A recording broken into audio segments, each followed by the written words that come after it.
I never thought I'd have a story for this sub, but after what happened at my last family reunion, I think I finally do. For context, my name is Ryan, and I'm 26. My family is complicated. I wouldn't call them outright toxic, but they have this unshakable tendency to put people into neat little boxes based on outdated ideas of success. If you're a doctor, lawyer, or businessman, you're a golden child. If you chose a different path, especially one that doesn't fit their idea of prestige, you're a joke. Guess which category they put me in? I work in digital marketing.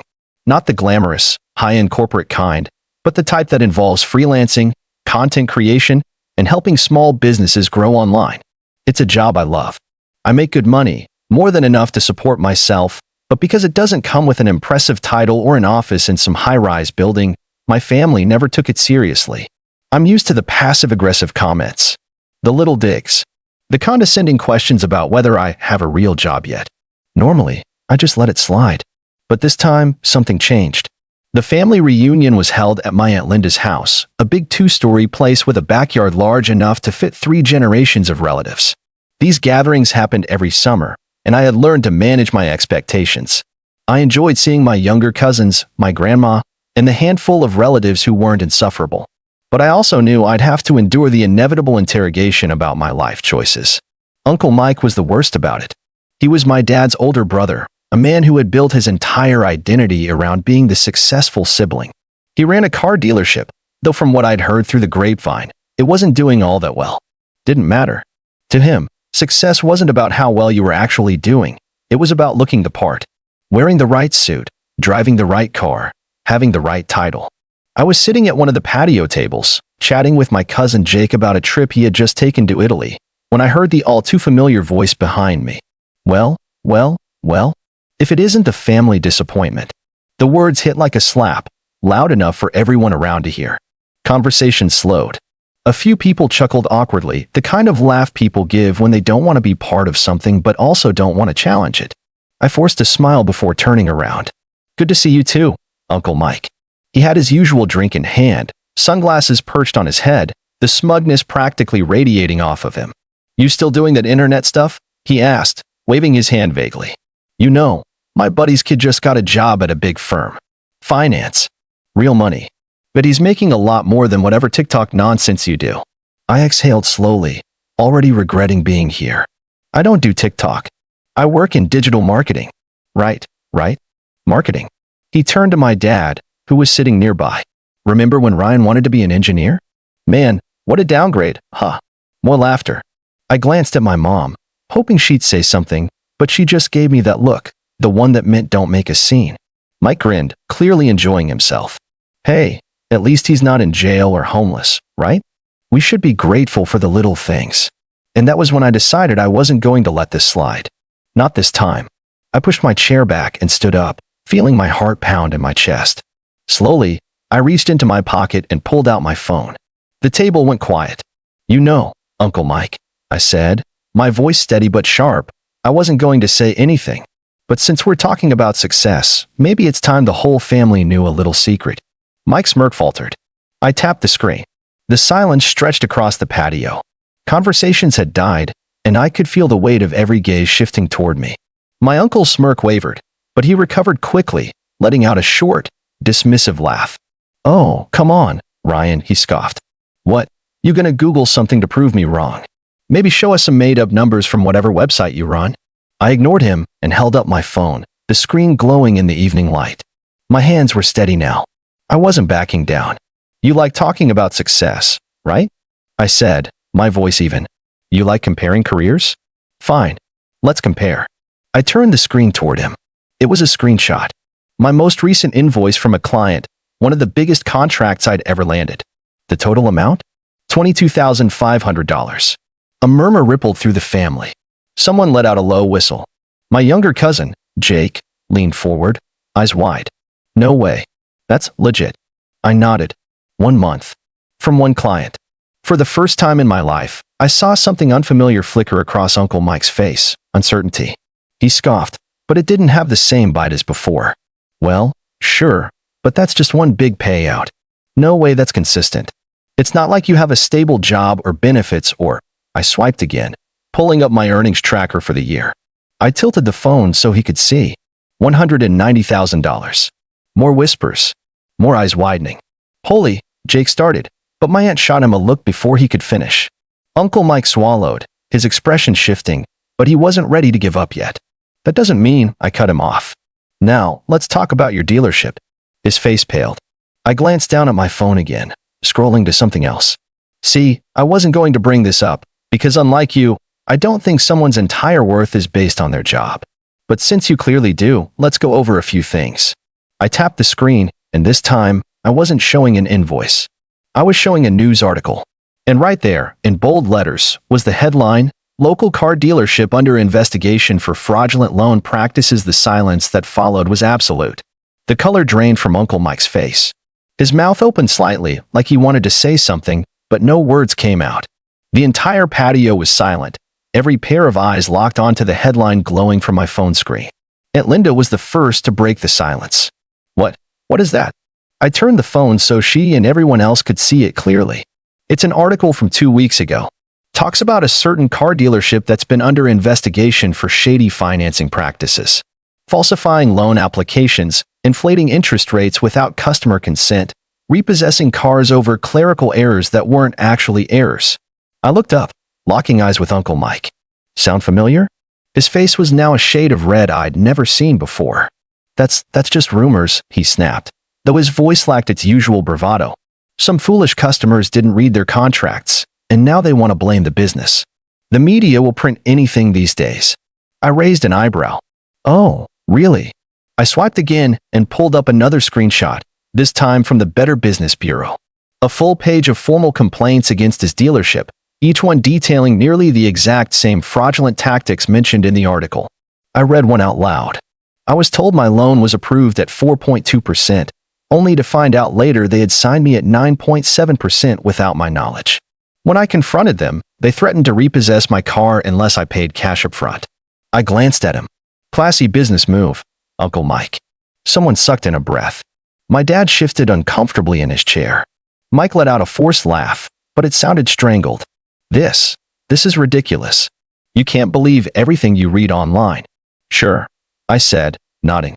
Except for the part where the state attorney general is now involved. I swiped one last time and pulled up a legal document, a public filing from the attorney general's office, confirming an active investigation into fraudulent lending practices at his dealership. Uncle Mike froze. My stomach was a knot of adrenaline, but I kept my voice calm. So tell me again, Uncle Mike. Who's the family disappointment here? The murmurs turned into full-blown whispers. My Aunt Linda looked mortified. My mom had her hand over her mouth. Even my dad, who had never once stood up for me in these family gatherings, was looking at his brother like he'd just seen him for the first time. Uncle Mike clenched his jaw, his fists tightening at his sides. You don't know what you're talking about, he muttered, but the fight in his voice was gone. I shrugged. Maybe. Or maybe the entire family just found out that the guy who's been lecturing me about real jobs is facing potential fraud charges. Silence.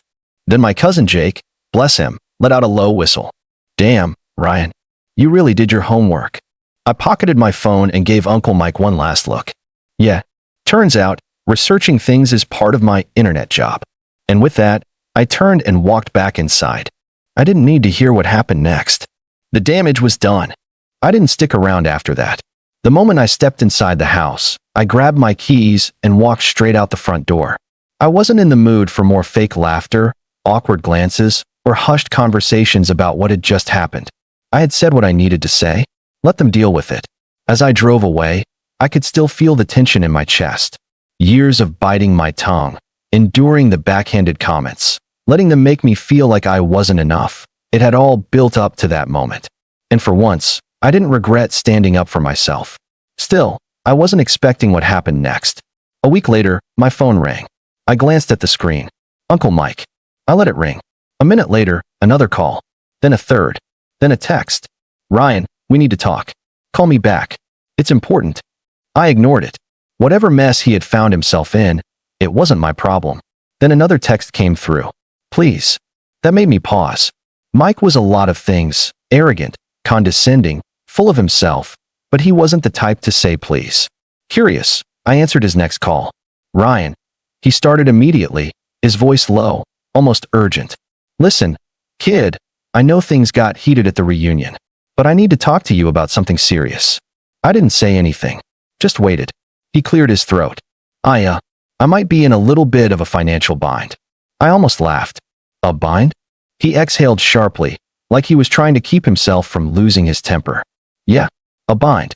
Look, you obviously keep track of things online. You know about the investigation. It's complicated. The legal fees alone are ruining me, and the bad press has scared off a lot of customers. If I don't come up with some serious cash soon, I could lose everything. I leaned back in my chair. And what does this have to do with me? There was a long pause. Then, with what sounded like actual reluctance, he said, I need a loan. I blinked. A loan? Just something to hold me over, he rushed on. I know you're doing well for yourself. You proved that at the reunion. You've got the money, Ryan. I just need a little help to get through this rough patch. I let his words hang in the air for a moment, pretending to consider them. Then I said, You mean you need help from the family disappointment? Silence. I could hear him breathing on the other end. He knew exactly what I was doing. Ryan, he said finally, his voice tight. I wouldn't be asking if it wasn't serious. I almost felt sorry for him. Almost. But then I remembered every insult.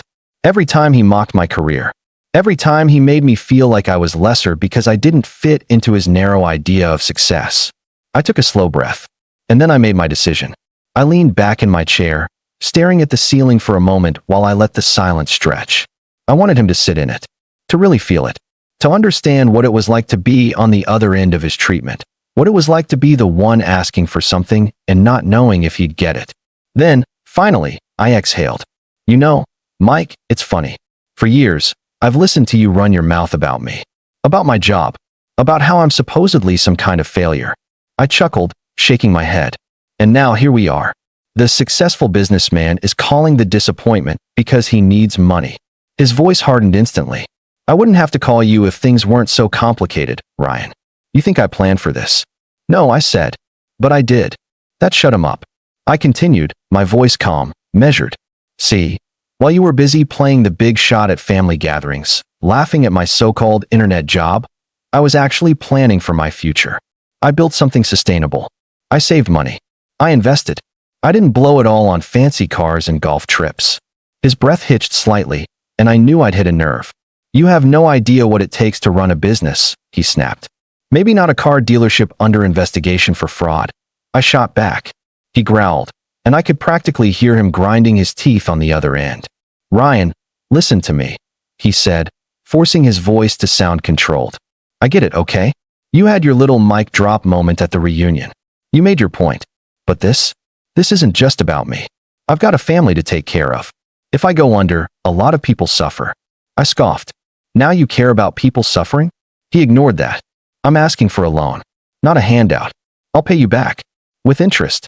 We can even put it in writing if that makes you feel better. I let out a long sigh. And how exactly do you plan to pay me back, Mike?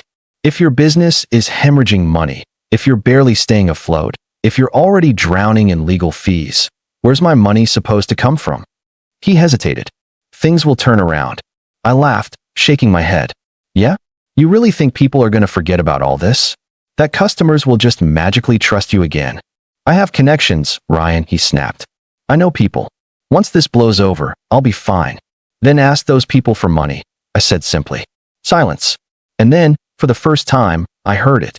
The sheer desperation in his breathing. He wasn't just uncomfortable anymore. He was panicking. Ryan, I can't ask them, he admitted, his voice low.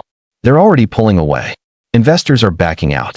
My own business partner is talking about jumping ship. I don't have a lot of options left. I sat there, absorbing that. The invincible Uncle Mike, the self-proclaimed business genius, the same man who had spent years looking down on me, was now at his breaking point. He wasn't just struggling, he was sinking, and no one wanted to throw him a life raft. No one except me, if I wanted to. And that was the real kicker. Because the old me, the one who used to sit there and take his insults, that version of me might have felt bad, might have wanted to be the bigger person, might have thought, if I help him now, maybe he'll finally respect me. But I wasn't that person anymore. I exhaled slowly. I'm going to tell you something, Mike. And I want you to listen carefully. He didn't respond. I continued. For my entire life, you've treated me like I was beneath you. Every family gathering, Every conversation, every time you opened your mouth, it was always the same. When are you going to get a real job, Ryan? When are you going to stop wasting your time? When are you going to grow up? His breathing was heavier now, but he stayed silent. I kept going, and I took it, for years, because I thought maybe, one day, you'd actually see me for who I am.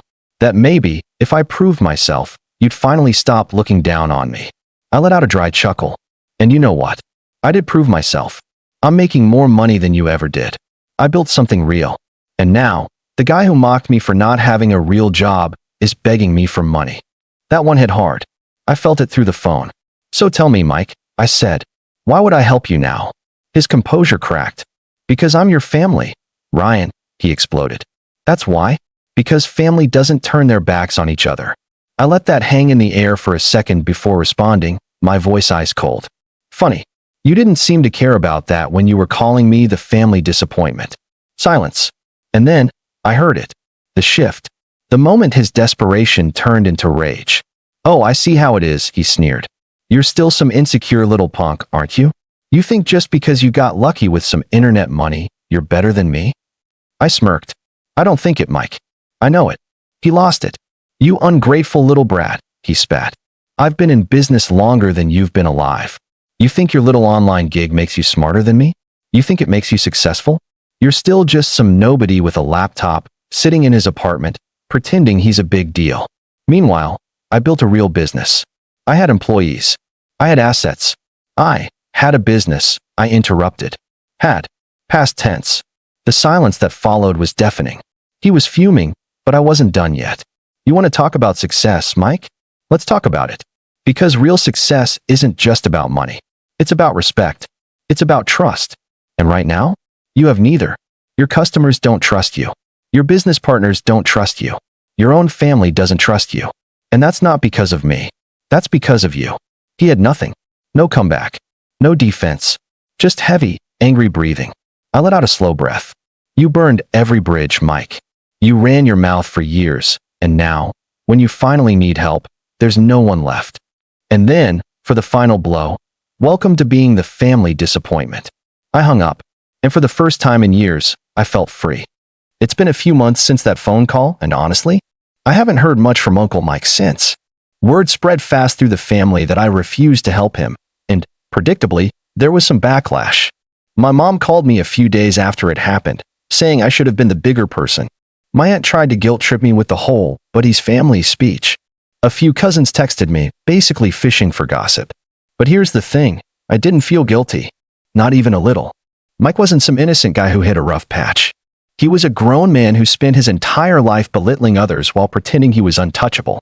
And when the walls finally closed in on him, he had the audacity to expect me, the person he looked down on the most, to save him. From what I've heard, things haven't improved for him. His business officially shut down, and the investigation against him is still ongoing. Last I checked, he had to sell his fancy car and downgrade his house. I don't know where he's getting the money to keep himself afloat, but I wouldn't be surprised if he's burning through whatever savings he has left. As for me, I'm doing great. Better than ever, actually. That whole situation made me realize just how far I've come. I spent so many years letting his words get to me, feeling like I had something to prove. But I don't anymore. I know my worth. I know what I've built. And I know that cutting off toxic family members, no matter how much society tells you to stick by them, is sometimes the best thing you can do for yourself. But hey, maybe I'm wrong. Maybe I should have just given him the money, let bygones be bygones, and played the role of the bigger person. What do you think? Was I too harsh, or did Uncle Mike get exactly what he deserved?